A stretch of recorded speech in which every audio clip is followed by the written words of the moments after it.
right. Welcome, everyone, to another series of our Entrepreneurial Mindset podcast. I am Hitendra Chaturvedi, and I'm going to be the host for the show today. And we have a very interesting set of entrepreneurs today. We have Ryan, we have Rusty, we have the rescue, we have the retriever. Actually, I'm not joking. Their name of the company that they started is Rescue Retriever. Can you guess where that name came from? Ryan, Rusty, Ryan. You know where I'm going with this. It's a twin thing. Don't adjust the camera either. You're not seeing double. You're not seeing double. So yes, they are twins, and they were born on the same day, 4 minutes apart. Very excited to share with you today the journey of a fire captain and the entrepreneur brother, and how the two brothers got together to create a product, a solution that not only warms your heart, but also warms your pockets. So without further ado, I'm going to hand over to the elder brother first, and a short introduction, and then the younger one, and talk about what the company does. Okay, are we ready? Elder one. Okay. My name is Rusty Tussing. Actually, I was born and raised here in Arizona. So was my brother, obviously. You don't see a lot of people from Arizona. We're native. Yeah, we're native Arizonans, pretty much. Were you a troublemaker in school? Kinda. Yeah. Well, So they had to separate us. For some reason, we get You were the opposite teachers. responsible one? I was the quiet one, reserved. One time, they put him in my earth science class in high school, and my grades went down. Oh. this is blame And here. the teacher See, blame. said, her name was Mrs. Boss, and she said, Ryan, your brother is out. They kicked me out of the class. Yeah. I didn't. I was just talking to him. I guess. Anyways.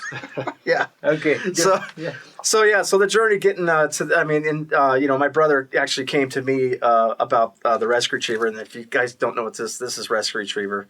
It's a smoke detector for pet rescue. That's what it is. You're gonna learn a lot about it during this segment. But he came to me with this idea, and my brother, he's been like I've said before, it's like he's a fire captain, and he's been in it for 20 years. So he is Glendale, right? Avondale. Avondale. Small city. Yeah. Yeah. So he knew what he wanted to do in life, and he got there, and he's been doing it for 20 years now. So he's the professional. He's a professional firefighter. He knows his job. He knows what needs to happen at his job. And, I kind of created my own fate with real estate, with restaurants, with bars. I've kind of gone that journey until this came along, and, he showed it to me.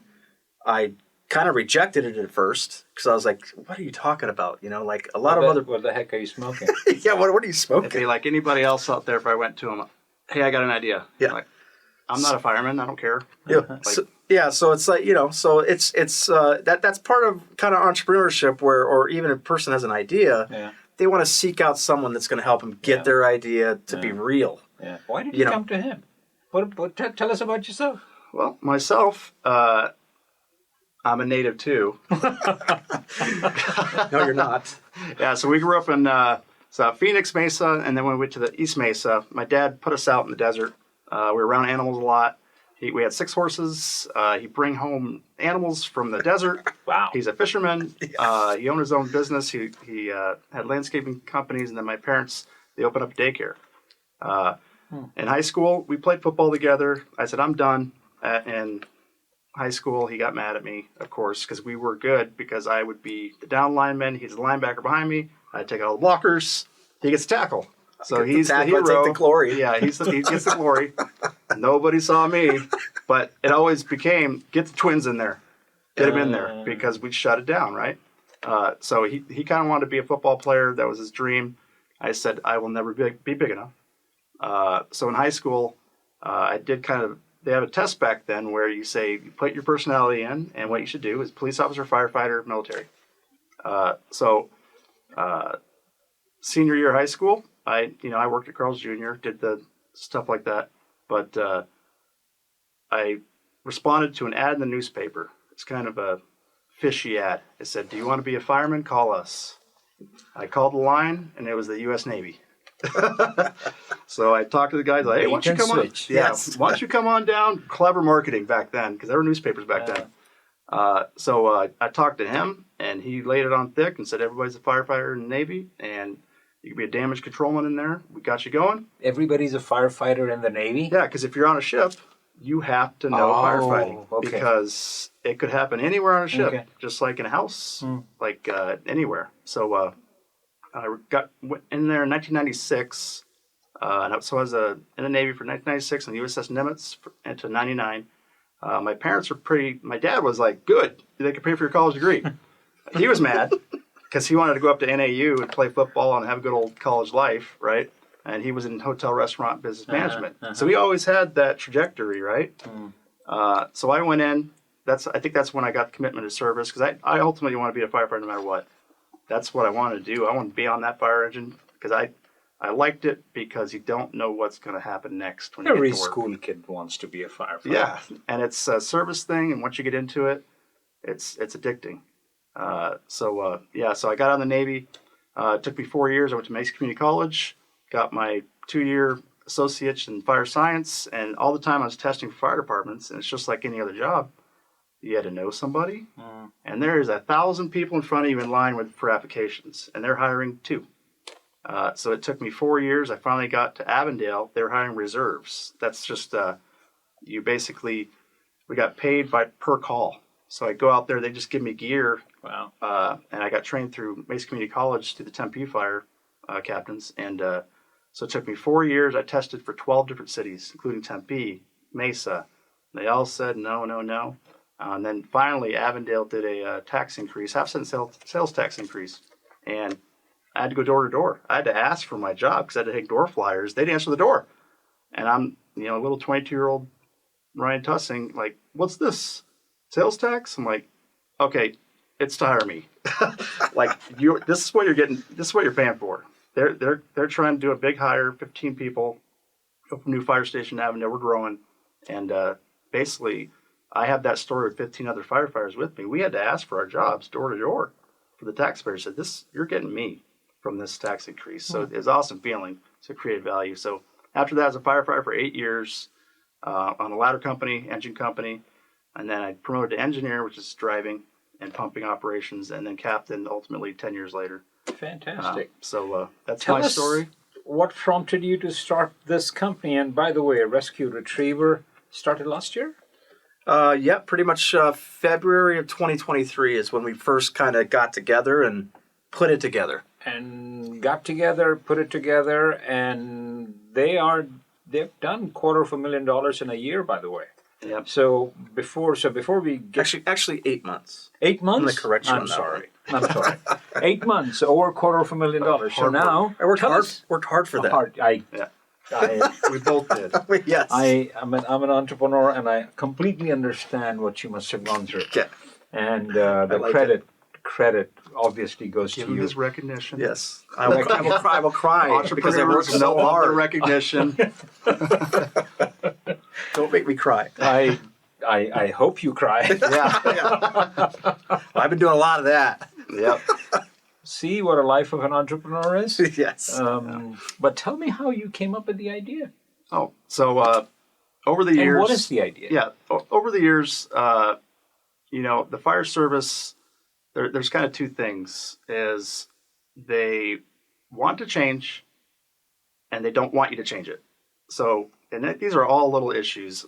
So over the years, it was safety driven. We've had deaths in the fire service, stuff like that. So we're all geared towards our own safety usually. Plus, we love doing what we do. We can't wait. It's a service industry. You call 911 in Arizona, you got 4 firemen coming, 2 paramedics in the back typically, and we are coming. Everyone's aggressive. We know what we're doing because we're all trained the same, right? Same academies, same system. We operate Phoenix Firefighter Volume 2. So over the years, been in countless house fires, residential house fires that start, could be lightning, electrical, food on the stove, anything. Fires start from anywhere. Pets start fires. 1,000 pets per year start fire. Wow. So, we have fires every day. There's 1,000 fires a day in the U.S. Wow. I think it's every 28 seconds a fire starts. It's like 996 or something like that. And you're not counting when people light cigarettes, right? Yeah.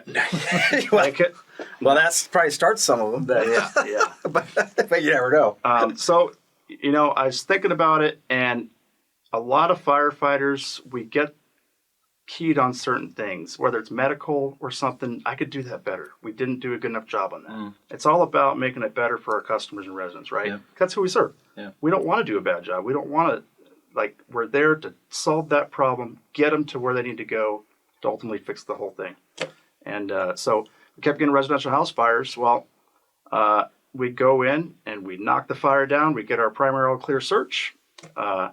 And, humans are out. And what was happening was I'd run into dead pets constantly. And over time, I think that's I refer to as like my PTSD is like, why are we not doing better with this? Because we put the fire out, we save the rest of the house. Homeowners kind of has to go get it rebuilt, whatever. But I always had to deliver a dead animal to them. And to me, if my dog was delivered to me by a firefighter, I'd be furious. So just to set the stage for many of them who are thinking that, yeah, but that's not many pets who die. How many pets die in the U.S. every year through fire? This is something I had to research before I even talked to my brother. I had to research it because I pulled over 10 dead animals out. And it's not because we're bad firemen. It's not because we're not searching right or we don't care. It's because the smoke gets to them super fast, and it's 40,000 a year. 40,000 a year? 40,000 across. That's the United States, not the world, the United States. And to me, I feel it's a lower number because the ones that I pulled out, there is no documentation pattern. And I confirmed that with fire marshals in the state.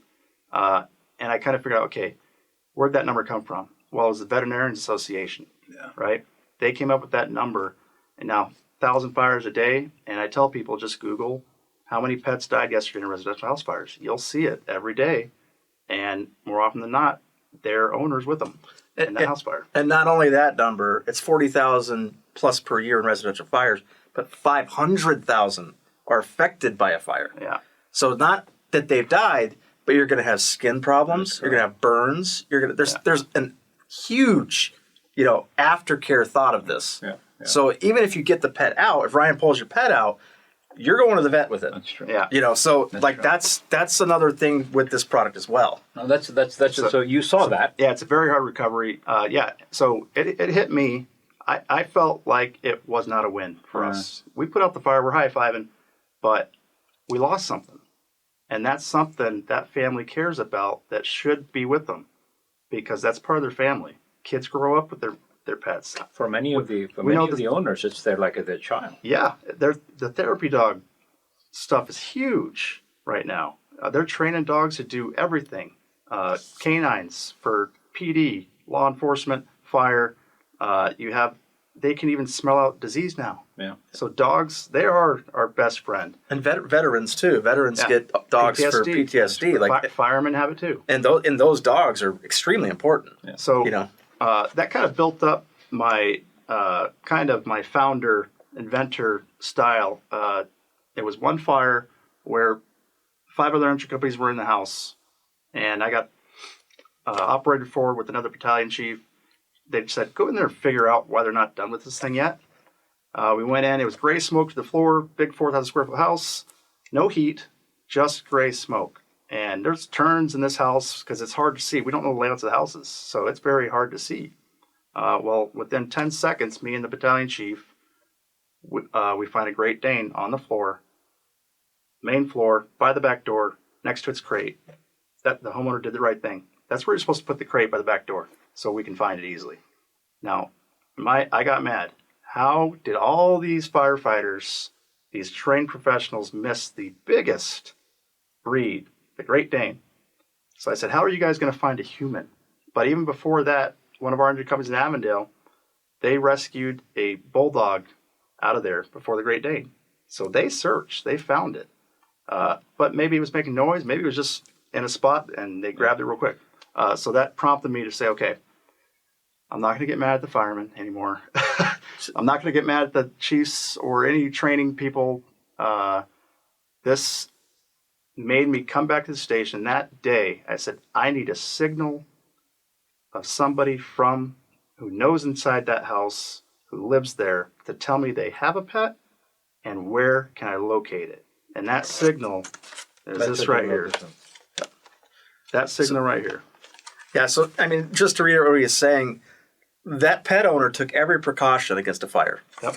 The crate was by the door.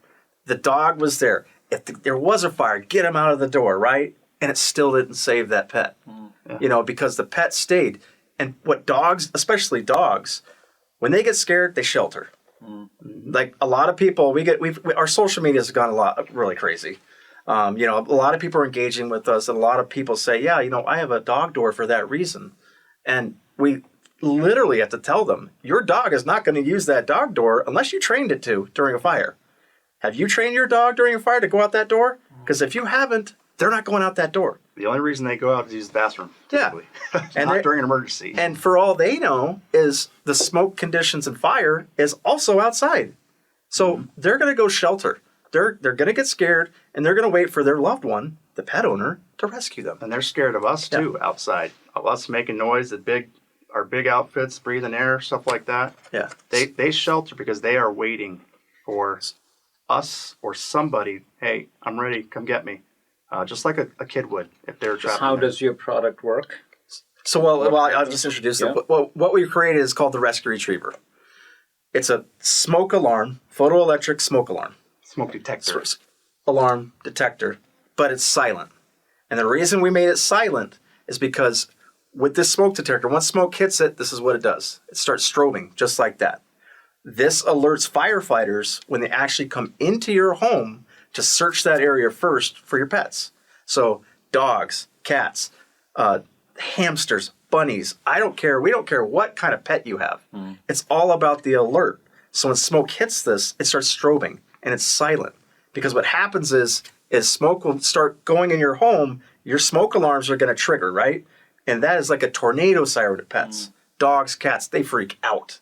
My pets, I know they go under my bed. When they get scared, they go under my bed in my master bedroom. So me, as a pet owner, especially when he came to me and told me about like the pet deaths, I didn't know. I was like, oh, okay. I really didn't get it. Until I said, wow, wait a second, I don't want my pets to die. And how are they going to find my pets that I love? How do they even know you have one? Yeah, and that's another thing. Like, how do they even know I have a dog to rescue? They truly don't. And actually, a lot of people, they say, a lot of people online, they say, oh, we have these pet alert stickers. We put them on our doors. Well, that's what we've created here as well that goes with Rescue Retriever. And pretty much, once we've created this and we've been pushing ADT security, my house is protected. Exactly. I said it's 2 layers of notification. Yeah. And this is specifically for firefighters, police officers, whoever is there first. First responders. The notification is this sticker in the window that A, you got a pet, because you can write the pet total on there, and B, there's a rescue retriever in the house. That's the ultimate goal I want to have. And both of us said, okay, that's the notification right there. Because when we have fires and nobody knows fires, I do, we mask up right at the front door because we can't breathe in there. And we made it reflective so it catches our eye. That's the first thing, because you could be screaming, my dog's in there, and you're standing in the street. We don't know where it is. We don't know the layout of your house. Like, we're not SEAL Team 6 out there with all the intelligence from all the mapping they did for 2 months to find the bad guy. And when smoke's banked down on the floor, it's hard to find your way. So we do right-hand, left-hand searches. That's how we're trained, because we don't know. Now we have thermal imagers, so that helps a little bit. But typically in Arizona, we're fighting fire while we're searching. Because usually I'll park my guys, keep that fire right there. I'm searching these bedrooms because I got to find people, right? I don't know if you have a disabled elderly person in your house, a kid, whatever. We have to get that primary all clear, and that's a fast search. So I knew this would be seen in that primary search. Yeah. Because we're low to the ground, and this doesn't go on your ceilings. It goes low where you want to put it, where you want me to go. Now I'm giving residents the power to tell me where you want me to go in that house, because the thing you love the most is right there. Right And there. I want you to check there. Especially in Arizona, like there's 2-story homes here. Yeah. In Midwest, you got basements, right? So imagine this. If you know your pet sleeps or actually is crated, rescue retriever is essential for crates, for pet crates. Because how in the world is a firefighter like Ryan going to know that you have a dog upstairs in your master bedroom in a crate while you're at work and your house catches fire? And the door's closed. And the door's closed. This is what rescue retriever does. Once this triggers, it's going to start strobing. Get up here, get up here, get up here. You know, and on a 2-story level, guess what? The smoke rises. Guess where that smoke's going? Right into the lungs of your dog, your cat, whatever's up there. So you got to get them up there. Yeah. Like that's the alert to get your butts up there and search. You know, so that's the whole premise of this whole smoke detector. Oh, this is highly commendable. Absolutely fantastic. But let me. Two brothers working together? They always tell Don't startups do business that- family. Yeah.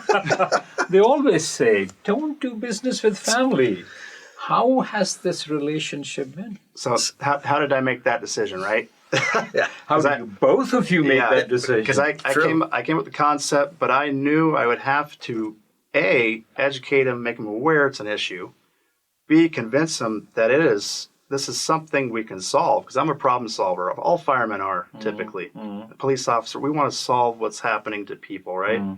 So I said, okay, my brother went to hotel restaurant management. He's opened up nightclubs.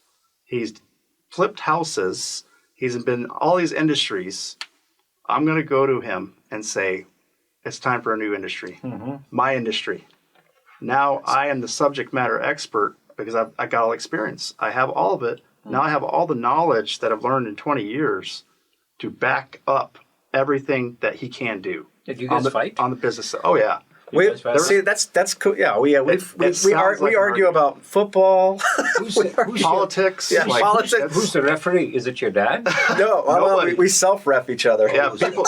Yeah, we don't go to a point where we stop talking or like it's so offensive. Yeah, we don't get offended. We don't say you're right. We don't get offended. We just kind of okay. But usually I'll just let him go. I'm like, okay, well, I'll see you tomorrow. Yeah. So, Like, but that's we go back to the dynamic of starting a company. You know, you've got the mission-focused captain of the fire department, who's the founder and the kind of inventor of the idea. I'm also the union president for our local 3924. So I got to do all that stuff. Wow. And then I got to come home and assemble rescue You retrievers. got to do this too. But that's with Michaeline's help. Even my 3-year-old daughter knows how to assemble these because she watches me. Wow. And And that's a huge support. If your family is with you, it's a huge support. And if they believe in you. But but also on the flip side of it is sacrifice. Yeah, that's sacrifice. Like the birthday, the difference in our business is now that it's online, it's 24/7. Yeah, it is 24. Yeah. It doesn't stop. Your brain doesn't shut off. Yeah, it's like, Tell me- wait. You know, So I think that segues into my next question. If there's one thing that keeps you up at night as an entrepreneur about your business, for both of you, or it could be the same thing for both of you, what is it? You want to go first? I have my answer. You go ahead. I think it's a culmination of, I've succeeded as being, I was an elected officer on my executive board my entire career. People trusted me. I just make good decisions. I'm patient, but I want everybody to be taken care of, right? When I developed this, when he put this in my hand and I said, you did it. We made it. And I went to my chief, my fire chief, and I said, look at this, chief. And I said this before. He said, well, what is it? It's a smoke detector for residents to put in their house to tell us they have a pet and to guide us right to it. It's our trail of breadcrumbs, right to it. We're never going to miss again. And he's like, I can't believe in 40 years of fire service, no one's come up with this. And I said, well, I'm tired of carrying dead dogs out, chief, and we owe it to our residents. What keeps me up at night is right now, our consumers see the vision. They see the mission. They care about their pets. The fire service, it's a hard change because, A, they have to start programs, just like a smoke detector program. They have programs around the state to do smoke detector walks. Make sure you have them. You got to evacuate, right? But who's really dying? I think there was 101 fatalities. Now, 40,000 pets. On 4th of July this past year, 12 pets died on a single day. Wow. So who are we really serving, right? I said, why are we not doing something about it? That's what keeps me up at night is like, I can't get fire chiefs. They believe in it. But it's almost like, why don't you want to stand side by side with me, get on the nightly news and say, look what I'm doing for my community and their pets. What is your biggest challenge at this moment as an entrepreneur, as the business mind of the enterprise? It's staying ahead of the curve. What do you mean by that? Getting ahead of competitors, Forecast. staying ahead of timelines. What's my next move? That's pretty much how I think. I'm a forward thinker. So I'm like, okay, 6 months from now, this is where we need to be. And when it comes to, and also it doesn't help that I'm talking to overseas people at 1 a.m. So I don't get a lot of sleep. I'm up here running calls. Yeah, at so the same yeah, time out at work. So it's not it's just an ongoing thing. So it's just kind of like making sure that we're that I'm doing everything possible to make this business keep going and growing and scaling and getting to where we need to be. So I guess I should ask you also, anything you could have done differently in this journey? It's been so quick, so fast. Anything different I would change about it? We kind of do that at this level still. Okay. Because I'm the think tank person. Okay. I said, well, what about this? What about this? Because I'm still running calls out there. Yeah, sometimes I got to stop him because his ideas keep flowing in, right? But I'm like, hey, why don't we just focus on this Why first? didn't you answer this question? Any regrets or anything you would have done differently? I've had so much help along the way. Like that's the biggest thing too. When we were getting this built, like where we were getting our prototypes from, they were on board. Even the guy said, like when I went in there, it's innovative circuitry. It's in Gilbert. When I walked in there and said, hey, listen, I've got this smoke detector I want to build. And he asked me about it, and he's a successful guy. And he's like, you know what? I have thousands of prototypes that come in here monthly. And I like this, because he's a dog owner. He had a puppy in there. He's like, I like this. So along the way, we've gotten such great help from people that the regrets that people think I regret not doing that. I regret not doing that. As an entrepreneur, you're forging your own path. You might make some mistakes here or there, but really it's making good decisions. Last question is for you. And look at our audience, you tell them this.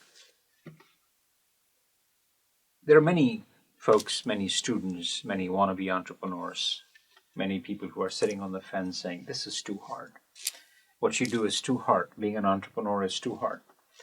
Having an entrepreneurial mindset is too hard. Based upon your journey, I think you're in a perfect position to close this podcast. But for those people who are looking at you in awe or feeling sorry for you. That'll never work. What would you tell them? Don't give up. My mindset is you're going to be able to make money no matter what. That's your mindset. Go make some money to pay your bills, but don't give up on the thing you're really passionate about. So once you say, I'm going on this, get it done. Because once you get it done, you can take it and do whatever you want with. If it succeeds, but it's on you to do it. As much work as you put into it is what you're going to get out of it. Yeah. So if you're going to be lazy about it and you're not going to jump on it and get on it and do it and do it and do it, it's not going to become what you want it to become. Yeah. So in my mind, that is where I'm at. And that's where, you sleep and breathe the company to get it to a point to make it to where you want it. So don't ever give up on it, but you're only going to get out what you put into it. Yeah. Now, on that note, Ryan and Rusty, rescue and retriever. And by the way, the plan for next year is over $5 million. This company is growing rapidly that, as I said earlier, a company that not only makes your heart feel warm, but also your pockets. So until next time, have a fantastic time. Bye-bye.